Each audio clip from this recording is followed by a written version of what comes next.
मेरी सुन्नियत पे दो दो मोहरें लगी हैं। नबी के बेटे की भी मोहर है, रजा के बेटे की भी मोहर है, रजा के बेटे की भी मोहर है। अल्लाह का शुक्र है। कभी कभी दूर देख के लगता है कि हम कहां आ गए। वो अंधेरा की भला था कि कदम राह पे थे, रोशनी लाई है मंजिल से बहुत दूर हमें, रोशनी लाई है मंजिल से बहुत दूर हमें। हालात हमारे इतने नागुफ्ता भी हैं कि हम गुनाहगार तो हैं लेकिन एहसास गुनाह नहीं है। हम खताएं तो करते हैं लेकिन खताओं का एहसास नहीं। हम इतने झड़ी हो गए कि एक ही गुनाह को बार बार करते हैं लेकिन कभी पलटने का ख्याल नहीं आता। आज आंखें ढूंढती हैं ऐसी शख्सियत को जो निगाह डाल के दिल साफ कर दे। मैं अल्लामा खादिम साहब दुआएं करता हूं इन जलसा कराने वालों के लिए। सुभान अल्लाह। इसलिए नहीं कि मुझे बुलाया, मैं रहूं ना रहूं लेकिन ये जलसे कयामत तक होते रहे इंशाअल्लाह इंशाअल्लाह। मेरे जैसे कितने आए और आकर के चले गए, बड़े बड़े आए आकर के चले गए, आएंगे और चले जाएंगे, लेकिन हुजूर का जिक्र सुबह कयामत तक होता है। बेशक बेशक बेशक। ये किसी की मौत से रुक नहीं सकता, ये किसी के जाने पे खत्म नहीं होना है, ये किसी के मिट जाने से नहीं मिटना। क्यों? इसलिए कि रब का वादा है जब तक खुदा की खुदाई का ऐलान होता रहेगा तब तक मुस्तफा की मुस्तफाई का ऐलान होना है। क्या कहने हैं, क्या कहने हैं। लेकिन आज बुरा न मानिएगा, हमारी कौम जो बेरोजगार लोग हैं ना, अल्लाह अल्लाह, ईद के सिवा कुछ नहीं आता। बेरोजगार, ठलुए, निकम्मे, जिन्हें कोई काम नहीं है, वो एक दूसरे पे तनकीद करने पे लगे। क्या जरूरत पड़ी है भाई? जो जिस तरह दीन का काम करना है उसे करने दिया जाए। हक है। मुसन्निफ मुबल्लिग को बख्शने तैयार नहीं, मुबल्लिग मुदर्रिस को बख्शने तैयार नहीं। ये कंडीशन है हमारी। हद तो तब हो जाती है जब लोग कहते हैं साहब जलसों का क्या नतीजा है। एक बात कहूं, बुरा ना मानना, इस्लाह अमल बड़ा जरूरी है। आपके इलाके में भी मदरसा होगा जी? है मदरसे आपके? जी जी बोले है नहीं मदरसे? मैं समझता हूं पूरे जिला लखीमपुर के अंदर बहुत ज्यादा बच्चे अगर मदरसों में होंगे तो 5000, सारे मदरसों की बात करता हूं, 5000 तक तलबा मदरसे में होंगे। वो भी किस एज के? 8 साल से लेकर के 22 साल तक। बस इससे ज्यादा माशाअल्लाह कोई उम्र का होगा। और इतने भी कितने बच्चे? 5000। क्या हमारी कौम के पास पूरे जिले के अंदर सिर्फ 5000 बच्चे? अल्लाह अल्लाह अल्लाह। नहीं, बच्चे 50,000 होंगे। हक हक। लेकिन मदरसों को जितनों ने थामा वो 5000, बाकी बचते गए तकरीबन 90% बच्चे। वो किधर जाएगा? तो ऐसे 90% लोग जो मदरसे नहीं जा पाते, या तो वो इस वजह से नहीं गए कि उनको हालात ने उनका साथ नहीं दिया, अल्लाह अल्लाह अल्लाह, या इसलिए मदरसे नहीं गए कि उन्हें शौक नहीं था। अल्लाह अल्लाह। दो ही बात। जब ख्याल आया तो उम्र गुजर चुकी थी, फिर किधर जाना था? फिर हमने अपने असलाफ को पढ़ा। जब दिल सियाह हो जाते थे लोग मुर्शिद की चौखट पे जाया करते थे।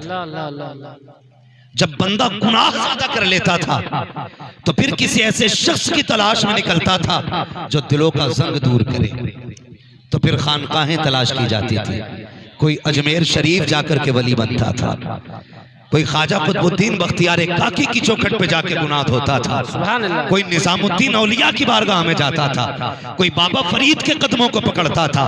लेकिन आज अलमिया ये है, ये कौम गुनाहों में डूबी तो हुई है, इसका भी जी चाहता है शायद कोई मिल जाए कि जो हमारे गुनाहों को साफ करे। कोई तो ऐसा मसीहा हो जो दिलों के संग को दूर करे। ये कौम पहुंची गिरते पड़ते खानकाहों में, लेकिन इल्ला माशाअल्लाह चंद खानकाहों को छोड़कर दावे के साथ कहता हूँ कहीं किसी के दिल का इलाज नहीं हो रहा है। जाकर के देखो, एक ही बाजार लगा है, या तो तावीज बांटे जा रहे हैं या डोरियां बेची जा रही हैं। और यार कोई तो ऐसा होना चाहिए था जो दर्द दिल को समझने वाला होता, जो हाल दिल को समझता। और तुम्हें खुदा का वास्ता, खानकाहें अगर खुदा ने दी है तो यहाँ बैठ कर तिजारत ना करो, मुस्तफा की उम्मत के साथ मोहब्बत का सौदा करो। जो काले दिल लेके आए उनके दिलों को नूरे मुस्तफा से मुनव्वर करके देगा। नारे तकबीर, नारे रिसालत, मसलके आला हज़रत, फैज़ाने आला हज़रत। क्या कहने, वाह वाह वाह, जिंदाबाद जिंदाबाद। ऐसे लोगों को जो हमारे गुनाहों की सवाही का सबब बने। अल्लाह अल्लाह। हाँ, और याद रखिए, याद रखिए, ये आपने बार बार सुना होगा, अल्लाह वाले हैं जो अल्लाह से मिला देते, अल्लाह वाले हैं जो अल्लाह से मिला देते। बेशक बेशक। आज निकाहें ढूंढ रही हैं, आज परेशानी है। ओ भाई, मैं तो आपसे कहूंगा, मैं हर शख्स को ऐसे क़िबले की तलाश है जो हाथ पकड़ के हुजूर की चौखट तक लेके जाए। सुभान अल्लाह। हर शख्स को ऐसे शख्स की तलाश है, लेकिन नजरें थक गई हैं, बहुत कम मिलते हैं, बहुत कम मिलते हैं। मेरी कौम नारा लगाती है, नारा लगाओ हमारी पहचान है नारा, हम इनकार नहीं करते, लेकिन नारे से पहले अपना वजूद सजाओ। अल्लाह अल्लाह अल्लाह। वजूद सजाओ अपना। किसी ने इमाम गजाली रहमतुल्लाह तआला अलैहि से कहा था, हुजूर दुआएं कैसे कबूल होती हैं? फरमाया, दो चीजें साफ कर लेना, दुआएं खुद ब खुद कबूल होने लग जाएंगी। सुभान अल्लाह। पूछा गया, हुजूर कौन सी चीजें? फरमाया, पहले ज़बान पाक करना, कभी झूठ ना बोलना, दूसरा रिस्क हलाल खाना, कभी हराम का लुकमा ना खाना। अगर दो काम तुमने कर लिए, हाथ बाद में उठेंगे, मकबूलियत की जमानत पहले अता कर दी जाएगी। बुरा ना मानिएगा, मैं खड़े होकर नारा लगाऊं मसला के आला हजरत, लेकिन इसी दिल में बुग़्ज़ है अपने भाई का, हसद है अपने सगे का। हाँ, क्या वजह है? हमने सजदे तो किए, माथे पे काले निशान भी आ गए, लोगों ने कहा बड़ा पक्का नमाजी है, जब देखो मस्जिद में मिलता है, लेकिन चेहरों पे नूर क्यों नहीं आया?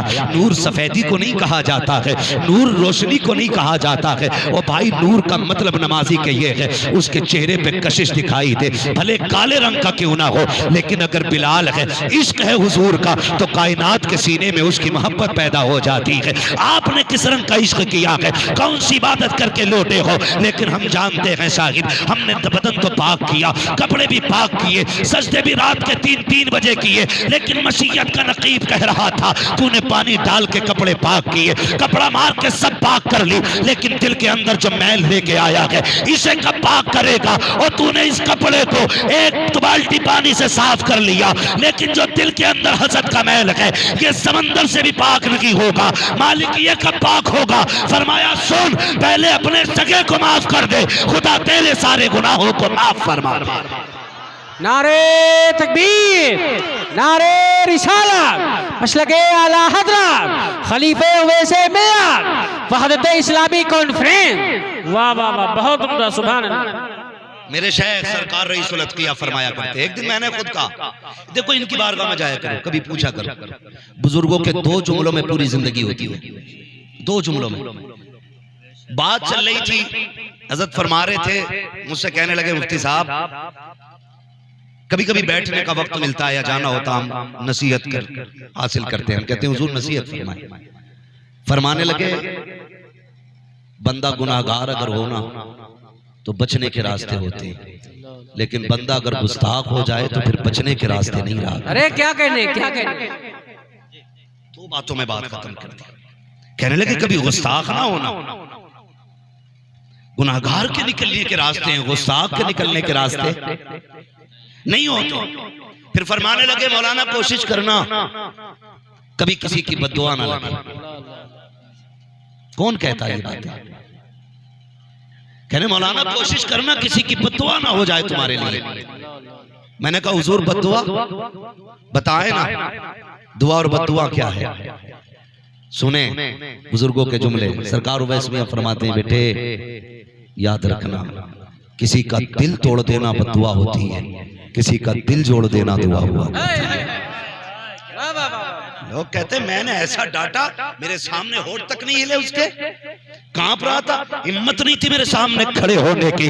लेकिन जिस दिन मेरे शेख ने कहा था किसी का दिल जोड़ देना दुआ होता है, दिल तोड़ देना बद्दुआ होता है, मैं समझ गया था अब बद्दुआ के लिए हाथों का उठना जरूरी नहीं है, अब बद्दुआ के लिए होठों का हिलना जरूरी नहीं है। अगर दिल को ठेस पहुंच गई तो समझ लेना बद्दुआ हो चुकी है, अब खैरियत नहीं है। और मेरे भाई जरा गौर तो किया करो, ईद गुजरी दुनिया ने कहा था, बड़े बड़े स्टेटस लगाए गए, कोई कह रहा था अब कोई दुआएं देने वाला नहीं मिलता है, कोई कहता जो प्यार करते थे कब्रिस्तान चले गए हैं। किसी ने ये लिखा आ जाए कभी पलट के कब्रिस्तान वाले, हमें दुआओं की जरूरत है। और शर्म आनी चाहिए जो कब्रिस्तान चले गए, उनके तो आने की दुआएं कर रहे हो। जो बूढ़ा बाप घर में बैठा है एक लम्हे के लिए, उसके पास जाके दुआएं लेने का मौका नहीं है। लोग कहते हैं मैंने मेरे बाप को कुछ नहीं कहा है, आज तक उन्होंने बद्दुआ नहीं दी। मैंने करना था, कभी तो शर्म से चेहरा झुका होगा, कभी तो आंख भीगी होगी तेरे नतीजे से। अगर जिस दिन